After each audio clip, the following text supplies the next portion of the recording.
Alors, donc je disais que si nous dépassons ça, il y a eu la première guerre du Golfe en 1991. 1991. Quand Saddam Hussein a envahi le Koweït, les États-Unis ont dit à Saddam Hussein, quittez le Koweït. Parce que selon les États-Unis, un État membre de l'ONU ne doit pas occuper un autre État membre de l'ONU. Et par conséquent, ils ont demandé à Saddam Hussein de quitter le Koweït. Ils ont demandé à Saddam de quitter. Saddam a dit non, je ne quitterai pas le Koweït parce que le Koweït est une province irakienne. Je ne vais pas quitter le Koweït. Les États-Unis ont donné un ultimatum à Saddam Hussein. Ils avaient dit à Saddam Hussein, nous vous donnons un ultimatum jusqu'au 15 janvier à minuit. Si vous ne quittez pas le Koweït, nous, Américains, nous allons vous larguer des bombes. Saddam a fait la dure, Saddam a refusé de quitter le Koweït. Alors, jusqu'au 15 janvier, Saddam n'a pas voulu quitter le Koweït. À minuit 16 secondes, 0 heure, 16 secondes, le premier avion américain a décollé. Les États-Unis vont faire déclencher l'opération appelée Tempête du désert. Tempête du désert. Et ils ont largué des tonnes et des tonnes de bombes en Koweït. Et le lendemain matin, partout dans le monde arabe, les gens brûlaient le drapeau américain, le drapeau français, le drapeau israélien, le drapeau espagnol. Ils avaient dit maintenant, ils étaient en guise de contestation. Washington savait alors qu'ils n'avaient pas bonne presse dans le monde arabe. C'est pourquoi, après la fin de la première guerre du Golfe en 1991, pour corriger leur image négative dans le monde, parce que tout le monde disait que les États-Unis sont derrière Israël. Maintenant, pour corriger leur image négative dans le monde, les Américains vont convoquer ce qu'on appelle la conférence de Madrid. La conférence de Madrid. Et cette conférence de Madrid va se poursuivre en Finlande pour donner naissance à ce qu'on appelle les accords d'Oslo. Les accords d'Oslo. Oslo 1 et Oslo, n'est-ce pas, donc Oslo 2. Oslo 1 et Oslo 2. Et avec, n'est-ce pas, donc, avec ces accords d'Oslo, tout le monde avait dit la question palestinienne allait enfin être réglée. Parce que pour la première fois dans l'histoire de ces deux peuples, que Israël va accepter l'OLP de Yasser Arafat comme étant le représentant légitime du peuple palestinien.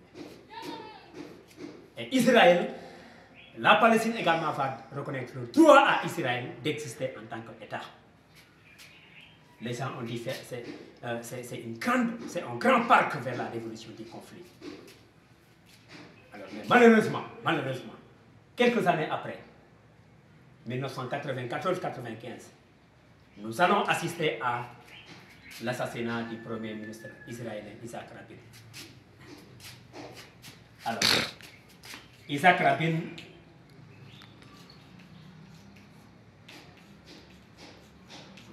un grand partisan de la paix. Qu'est-ce qui a été à l'origine de son assassinat? Vous savez, avec les accords d'Oslo, les accords d'Oslo ont été suivis par la visite de ces deux hommes aux États-Unis. Et le premier ministre israélien Isaac Rabin va serrer la main de Yasser Arafat publiquement. Et toutes les chaînes du monde entier ont relayé cet événement-là. Isaac Rabin donne la main à Yasser Arafat. Malheureusement, cette poignée de main de Rabin à Arafat n'avait pas plu à beaucoup d'Israéliens. Les gens ont dit, Rabin ne devait pas serrer la main de Yasser Arafat, parce que la main de Yasser Arafat est une main entassée de sang. C'est une main de sang, et une main de sang ne doit pas être une main propre. Alors, ils n'ont rien dit. Quand Rabin est rentré dans son pays, Rabin va organiser une grande cérémonie de la paix. Alors, les gens vont faire des discours. Alors, arrive le tour d'Isaac Rabin. Rabin était le dernier à prendre la parole. Et quand il a fini son discours en faveur de la paix, Il a même amorcé une belle chanson de la paix. Mais malheureusement, cette chanson de la paix sera ses derniers mots. Lorsqu'il a fini de chanter,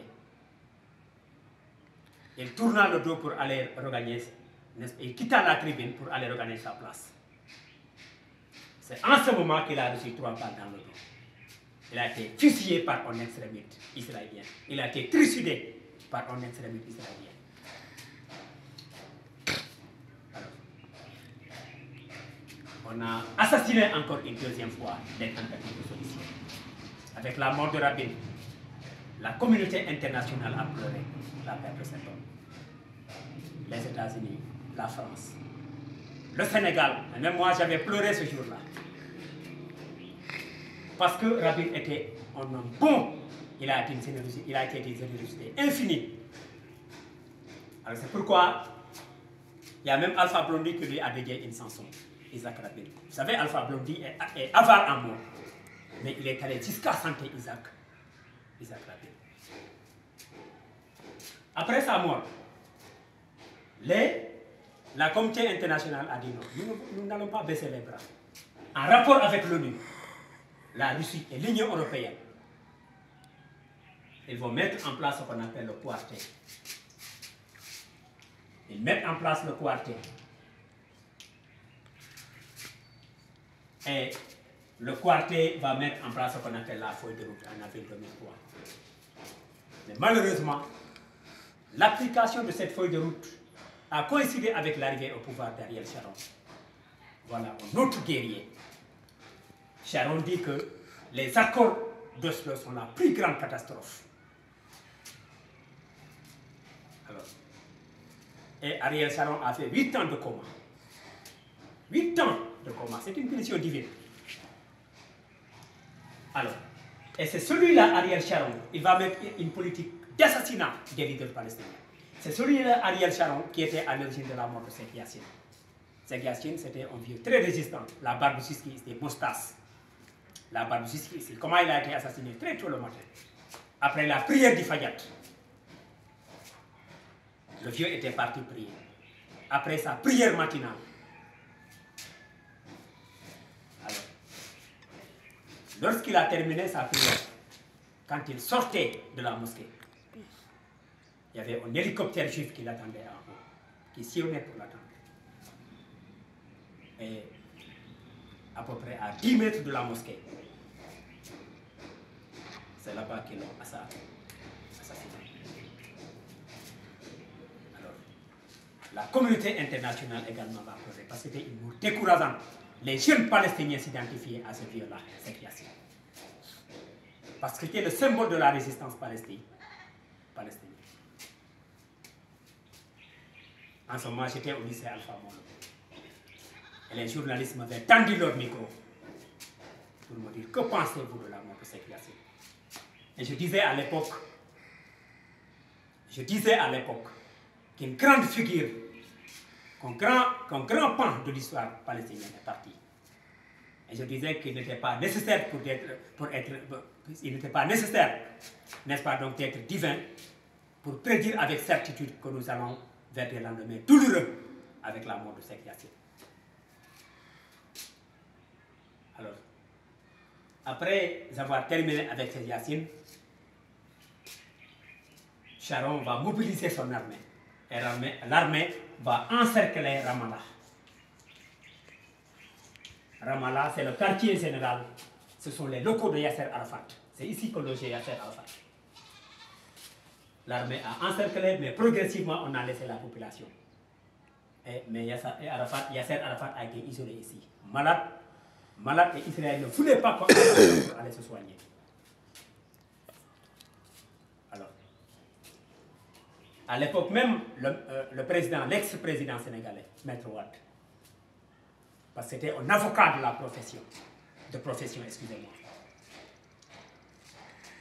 Wade va demander à la communauté internationale de lui donner une autorisation. Il va mobiliser un avion pour aller amener Arafat au Sénégal soigner. Au moment où toute l'Afrique se taisait, on n'a entendu aucune voix musulmane. C'est en ce moment que Wade a tapé sur la table en disant que non, ce que fait Israël n'est pas bon. Et il demande à l'ambassade israélienne de lui donner l'autorisation, mais ils ont refusé. C'est ici qu'ils ont laissé Arafat malade, ce qui l'a totalement affaibli. Ils ont transféré Arafat dans un hôpital militaire et c'est ici qu'ils vont. En France, c'est ici qu'il va mourir. En réalité, il a été empoisonné par les Israéliens. Alors à sa mort, Israël dit non, on dégage toute responsabilité. Ils disent que Arafat est mort ici. Donc voilà aujourd'hui ce que j'avais à dire.